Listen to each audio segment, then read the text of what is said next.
Welcome class 10th. Today in this video we are going to start our chapter from the diary of Anne Frank. It is a chapter in which Anne Frank has written a diary and we all know what is a diary writing. Diary writing क्या होती है वो हम सब जानते हैं और students it is an extract from the diary of a young girl. ठीक है, एक एक्सट्रैक्ट लिया गया है, एक छोटा सा पार्ट लिया गया है diary of a young girl में से. ठीक है, तो it is the you can say story और it is an extract of a diary. एक डायरी में से एक एक्सट्रैक्ट है और उसमें सब कुछ एने ने डिस्क्राइब किया है कि कैसे उसने डायरी लिखना स्टार्ट किया and why she was earlier thinking about writing a diary and how she was convinced to write a diary. Let us start our chapter number 4 of our book First Flight from the diary of Anne Frank, and the writer is Anne Frank, but obviously because it is a diary and it is written by Anne Frank. तो start करते हैं हम अपना chapter students. Writing in a diary is a really strange experience for someone like me. Anne Frank कहती हैं कि एक diary लिखना मेरे लिए बड़ा ही स्ट्रेंज एक्सपीरियंस है. Not only because I have never written anything before but also because it seems to me that later on neither I nor anyone else will be interested in the musings of 13 years old school girl.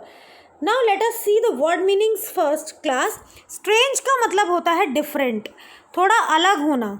ठीक है, वो कहते हैं कि मेरे लिए जो writing है, डायरी राइटिंग है, वो एक डिफरेंट एक्सपीरियंस है और ये जो एक्सपीरियंस है ये इसीलिए डिफरेंट नहीं है क्योंकि मैंने आज से पहले कभी कुछ लिखा नहीं, बल्कि ये इसीलिए डिफरेंट है क्योंकि मैं ये सोचती थी कि डायरी लिखने के बाद ना तो मैं नाइदर मी नॉर एनीवन एल्स, ना ही कोई और इंटरेस्टेड होगा इन द म्यूजिंग्स होता है बेटा थॉट्स, विचार.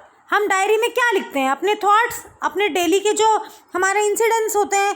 कहते हैं कि मेरे अब इसलिए वो इंटरेस्टेड नहीं हो रही थी डायरी लिखने में. वो ये सोचती थी कि मेरी लिखी हुई डायरी को कोई भी पढ़ने में क्यों इंटरेस्टेड होगा, या जो मेरे म्यूजिंग्स हैं, जो मेरे थॉट्स हैं, उनको एक 13 year old स्कूल गर्ल के थॉट्स को पढ़ने में कोई क्यों इंटरेस्टेड होगा. Oh well, it doesn't matter, I feel like writing and I have an even greater need to get all kinds of things off my chest. Things off my chest का क्या मतलब होता है बच्चे? To express something that has been worrying you. ठीक है, कि कोई चीज़ एक्सप्रेस करना, कोई अपने मन के दिलों के जो भाव हैं वो शेयर करना. इसीलिए वो कहती है कि मैंने फिर सोचा कि मुझे लिखना है, लिखूँगी मैं और मुझे बहुत ज़रूरत है, ग्रेटर नीड है लिखने की. और to get all kinds of things off my chest, कि मैं अपने दिल में जो भी बात है वो सब बाहर निकालना चाहती हूँ. This is our first paragraph. Let us go further to our second paragraph. Paper has more patience than people. Anne Frank कहती हैं कि पेपर जो होता है उनमें ज़्यादा पेशेंस होता है लोगों के मुकाबले. I thought of this saying on one of those days when I was feeling a little depressed and was sitting at home with my chin in my hands, bored and listless, wondering whether to stay in or go out. Finally stayed where I was brooding.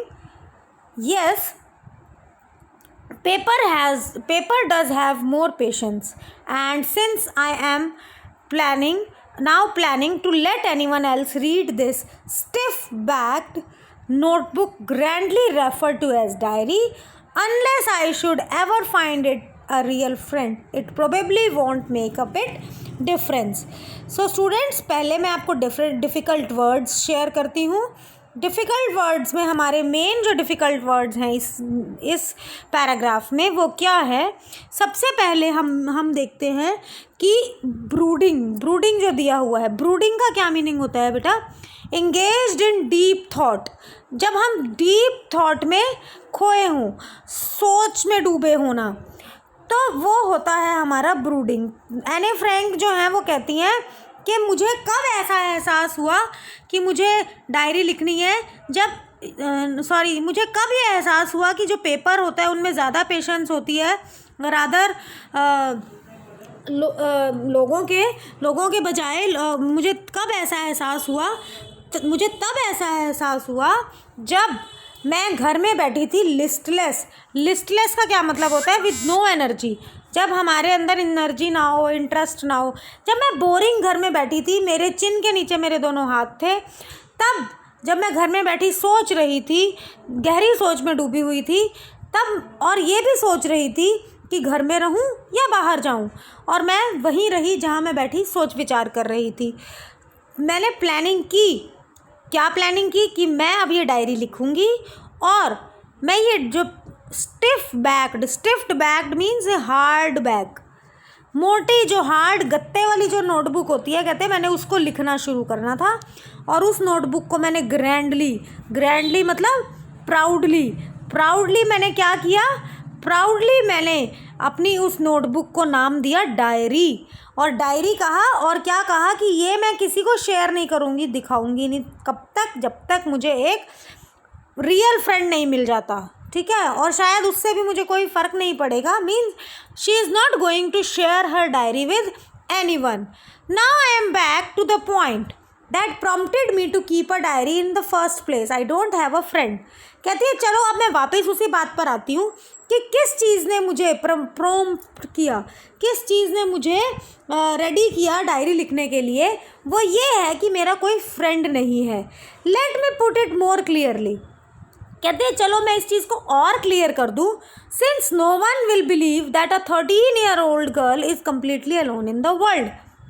कहते हैं शायद कोई विश्वास नहीं करेगा कि 13 साल की लड़की इस दुनिया में बिल्कुल अकेली है। एंड आई एम नॉट, और मैं अकेली हूँ भी नहीं। आई हैव लविंग पेरेंट्स, मेरे बहुत प्यार करने वाले पेरेंट्स हैं। 16-year-old सिस्टर है मेरी, और they are about 30 people I can call friends, और लगभग 30 लोग हैं जिन्हें मैं फ्रेंड बुला सकती हूँ। I have a family loving aunts and a good home. मेरी बहुत अच्छी फैमिली है, मेरे आंट हैं, मेरे फ्रेंड है, लगभग 30 ऐसे लोग हैं जिनको मैं फ्रेंड बुला सकती हूँ, और मेरा बहुत अच्छा घर है। No on the surface I seem to have everything. लेकिन इस सरफेस पे मैं नहीं कह सकती except my one true friend, लेकिन मेरे पास एक ट्रू फ्रेंड नहीं है। All I think about when I am with friends is having good time. I cannot bring myself to talk about anything but ordinary everyday things. कहते हैं कि मैं जब अपने फ्रेंड्स के साथ बैठी होती हूँ तो मैं अपनी वो बातें शेयर नहीं कर पाती जो मैं करना चाहती हूँ। मैं उनसे जस्ट ऑर्डिनरी चीज़ें शेयर करती हूँ। वो don't seem to be able to get any closer, and that's the problem. और मैं क्लोज नहीं हो पाती उन लोगों के, यही प्रॉब्लम है। Maybe it's my fault that we don't confide in each other. Confide का क्या मीनिंग होता है बच्चे? To tell personal things privately a person that one trusts. कहते हैं कि शायद वो मेरी गलती है कि मैं किसी के क्लोज नहीं जा सकती, और मैं अपने जो दिल की बातें हैं, पर्सनल चीज़ें हैं, वो हर किसी से बिना विश्वास के शेयर नहीं कर पाती। In any case that's just how things are. कहते हैं कुछ भी हो, चीज़ें ऐसी ही हैं, and unfortunately they are not liable to change. और इन पर अब यह भरोसा भी नहीं किया जा सकता कि ये चीज़ें बदलेंगी। This is why I have started diary.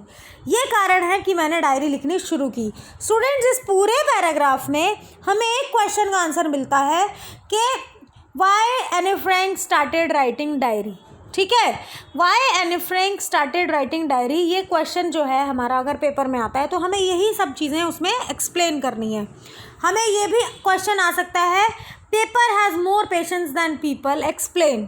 ठीक है, तो दोनों में ही हमारा आंसर ऑलमोस्ट सिमिलर रहेगा। To enhance the image of this long awaited friend in my imagination, I don't want to jot down the facts in this diary the way most people would do, but I want the diary to be my friend and I am going to call this friend Kitty। कहती है कि मैं जो है इस long awaited friend, जिस friend का मैं इतने समय से इंतज़ार कर रही थी, उसके अंदर मैं सब कुछ एकदम से भर नहीं देना चाहती।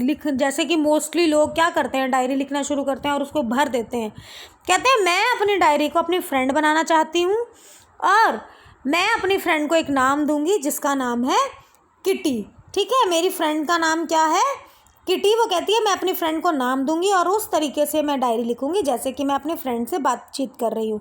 और जाहिर सी बात है, जब मैं अपने फ्रेंड से बातचीत करूँगी तो ये तो नहीं है कि मैं उसको फटाफट से अपने लाइफ की बातें बतानी शुरू कर दूँगी। पहले मैं अपने आप को इंट्रोड्यूस करूँगी, पहले मैं अपने बारे में उसे कुछ बताऊँगी। सो वो सारे डिस्कशन जो हैं जो स्टूडेंट्स हम नेक्स्ट वीडियो में करेंगे। I hope this much chapter is clear to you. Thank you very much.